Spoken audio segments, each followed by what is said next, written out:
Pernah nggak sih ngerasa kalau trading kripto itu kayak main tebak-tebakan? Hari ini naik, besok turun, pusing kan? Nah, hari ini kita bakal coba ubah cara pandang itu. Kita akan bedah gimana caranya pindah dari sekedar nebak-nebak ke sebuah pendekatan yang jauh lebih terstruktur. Kita akan intip sedikit cara mainnya para pemain kakap di pasar. Yuk, kita mulai! Nah, kutipan ini bener-bener nonjok ya kan? Ini langsung ngeruntuhin pemahaman umum kalau trading itu soal jadi dukun yang bisa nebak harga. Kenyataannya, buat para profesional, ini semua soal membangun sistem. Jadi pertanyaannya bukan lagi, kira-kira harga bakal kemana ya? Tapi lebih ke, sistem apa yang gue punya buat ngadepin skenario apapun yang terjadi. Dan slide ini ngejelasin perbedaannya dengan gamblang. Di satu sisi, ada kita nih, para trader retail, yang sering banget kejebak mikirin, wah ini bakal naik apa turun ya? Tapi di sisi lain, institusi mikirnya, oke, ada ketidakpastian, gimana cara gue kelola resikonya biar tetap bisa untung? Nah, pergeseran cara berpikir dari pertanyaan pertama ke pertanyaan kedua, itu kuncinya. Oke, kita dalemin dulu bagian pertama ini. Kita bakal lihat kenapa institusi-institusi raksasa itu nggak terlalu pusing soal prediksi arah pasar. Fokus mereka tuh ada di tempat lain. Di sesuatu yang jauh lebih pasti dan bisa dihitung. Ini dia poin utamanya. Mereka itu ngelihat harga yang naik turun gila-gilaan bukan sebagai bahaya, tapi justru sebagai peluang yang bisa dihitung. Semua keputusannya itu basisnya data dan matematika, bukan pakai perasaan atau ikut-ikutan FOMO. Cara mereka eksekusi itu udah kayak robot, dingin, konsisten, tanpa emosi. Mereka itu trading berdasarkan struktur, bukan cerita. Artinya, mereka nggak peduli sama rumor atau berita heboh. Mereka cuma peduli apakah kondisi pasar saat ini cocok dengan model matematika yang udah mereka siapin. Oke, terus gimana caranya kita sebagai trader retail bisa terapin mindset ini? Semuanya itu dimulai dari fondasi, yaitu membangun struktur portofolio yang kokoh. Yuk kita lihat gimana diversifikasi jadi langkah pertama yang paling krusial. Analogi sabuk pengaman ini pas banget loh. Diversifikasi itu bukan alat buat cepat kaya. Fungsinya itu buat mastiin kita tetap bisa bertahan di permainan ini. Satu keputusan jelek di satu koin nggak seharusnya bikin seluruh akun kita ludes. Ini murni soal manajemen resiko, bukan soal ngejar untung segede-gedenya secara membabi buta. Coba deh perhatiin contoh sederhana ini.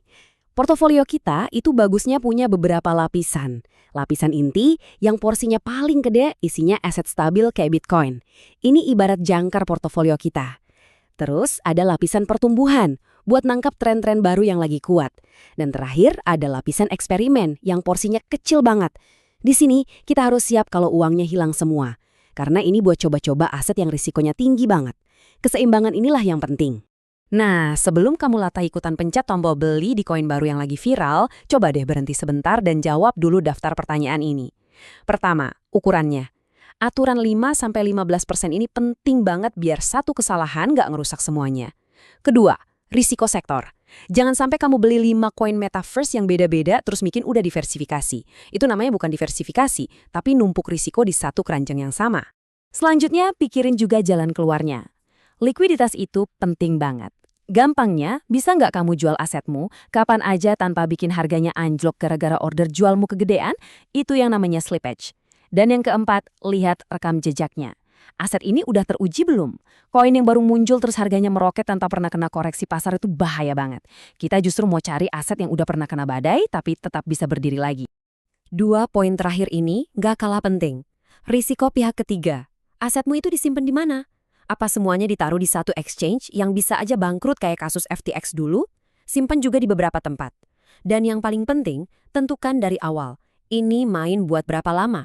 Apa ini buat trading 1 jam ke depan, 1 minggu, atau buat tabungan setahun lagi? Punya rencana keluar yang jelas dari awal, itu bakal nyelamatin kamu dari keputusan panik di kemudian hari.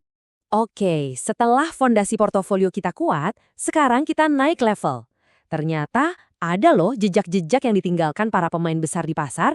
Salah satu yang paling kelihatan jelas, itu namanya CME Gaps. Gampangnya gini deh, CME itu tempatnya para institusi gede trading kontrak berjangka atau futures Bitcoin. Nah, pasar ini tuh punya jam buka tutup, kayak pasar saham. Bayangin pasar CME tutup di hari Jumat pas harga Bitcoin $60.000. Terus selama Sabtu Minggu, pasar kripto global yang nonstop 24 jam kan tetap jalan, dan mungkin harganya naik ke $62.000. Nah, pas pasar CME buka lagi di hari Senin, ada celah atau gap kan antara harga tutup 60.000 dan harga buka 62.000. Itulah yang disebut CME gap. Konsepnya simpel banget. Kalau harga pas buka lebih tinggi dari harga tutup sebelumnya, itu namanya gap bullish, warnanya hijau. Artinya, sentimen pasar pas weekend itu positif. Sebaliknya, kalau harga bukanya lebih rendah, itu gap bearish, warnanya merah. Ini tuh kayak foto singkat yang nunjukin apa yang terjadi di pasar pas para bos besar lagi libur. Nah, disinilah muncul teori trading yang populer. Banyak trader percaya kalau harga itu punya kecenderungan untuk balik lagi ke area gap itu buat nutupin celahnya. Kenapa bisa gitu? Salah satu teorinya adalah karena di level harga itu banyak order yang belum keisi, jadi pasar kayak ketarik lagi ke sana. Gap ini bisa jadi semacam magnet buat harga. Tapi penting banget buat dicatat ya, ini cuma kecenderungan, bukan aturan yang pasti kejadian. Yang menarik, gap ini bisa kita pakai dengan cara yang beda-beda, tergantung gaya trading kita. Buat yang suka nyopet atau day trading, gap di time frame pendek bisa jadi target cepat. Buat swing trader, gap di time frame 4 jam atau 1 jam bisa jadi level support atau resisten kuat buat beberapa hari. Nah, kalau ada gap di time frame harian, wah, itu bisa jadi sinyal adanya potensi perubahan tren besar yang harus kita waspadai. Sekarang, yuk kita rangkai semuanya. Kita udah ngobrolin soal mindset institusi, cara bangun struktur portofolio, sampai alat analisis kayak CME gaps. Tapi, pertanyaan terbesarnya adalah, gimana semua ini bisa relevan buat kamu, seorang trader retail yang modal dan waktunya mungkin terbatas? Ini mungkin kalimat paling penting dari semua pembahasan kita. Emang sih, keren banget kayaknya kalau bisa niru cara mainnya raksasa-raksasa keuangan. Tapi faktanya, kita nggak punya modal triliunan, teknologi super canggih, atau tim analis mereka. Mencoba meniru mereka secara membabi buta itu sama aja cari penyakit. Jadi ini dia inti yang harus kamu bawa pulang. Keunggulan kita itu bukan di tebak-tebakan, tapi di kemampuan kita membangun sistem yang kuat untuk diri kita sendiri. Jadikan diversifikasi sebagai sabuk pengamanmu. Pakai alat kayak CME Gaps buat nambah wawasan, bukan sebagai perintah mutlak. Dan yang paling penting, bangunlah sebuah sistem trading yang jujur sama keadaanmu. Sistem yang cocok sama modal yang kamu punya, tingkat stres yang bisa kamu tanggung, dan waktu yang bisa kamu luangkan. Saya mau tinggalin kamu dengan satu pertanyaan ini. Setiap kali kamu mau buka posisi baru, coba deh tanya ke diri sendiri. Tindakan yang mau aku lakuin ini bagian dari sebuah taruhan untung-untungan? Atau ini adalah satu langkah yang sudah diperhitungkan dalam sebuah sistem yang aku bangun dengan serius? Jawaban dari pertanyaan itu bakal nentuin nasib perjalananmu di pasar ini.